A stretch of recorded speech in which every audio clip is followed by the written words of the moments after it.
دوسری جانب تربت میں یوم پاکستان کی مناسبت سے سیاسی اور سماجی رہنما میر عبدالرؤف رند کی قیادت میں ریلی نکالی گئی۔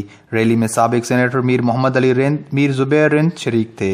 سینکڑوں گاڑیوں کی ریلی چاکر اعظم چوک تربت پر پہنچ کر جلسے کی شکل اختیار کر لی۔ اس موقع پر سابق ضلعی ناظم میر عبدالرؤف رند نے خطاب کرتے ہوئے کہا کہ پاکستان کی تعمیر میں ہم اپنی صلاحیت بروئے کار لائیں گے۔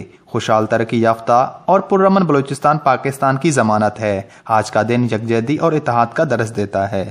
آج یہ جو ہم نے ریلی نکالی ہے یہ وطن عزیز کی محبت میں نکالی ہے۔ یہ ہمارے علاقے کے لوگوں نے جو ان کشیدہ حالات میں دشت سے لوگ آئے ہیں، مند سے لوگ آئے ہیں، آج انہوں نے ثابت کر دیا ہے کہ وہ پاکستان کے ترقی کے حق میں ہے، اور انشاءاللہ ہمارے شانہ بشانہ میر محمد علی رند صاحب کی سربراہی میں اتنے سے کم وقت میں صرف 3 دن کی مختصر مدت میں ہم نے یہ ریلی نکالی ہے، اور ہم پاک فوج کی جو آج کارکردگی ہے ہمارے سامنے آیا ہے، جس طرح ملک میں بلوچستان میں امن برپا ہو رہا ہے، لوگوں کی سوچوں میں چینج آ رہا ہے، اور لوگ ڈیمانڈ کر رہے ہیں کہ اب ہم ترقی چاہتے ہیں، اب ہمارے علاقوں میں ہمیں امن چاہیے۔ انشاءاللہ تعالی آنے والے وقت میں یہ ہم ثابت کر کے دکھائیں گے ہم علاقے کے لوگ کہ عوامی قوت کس کے ساتھ ہے۔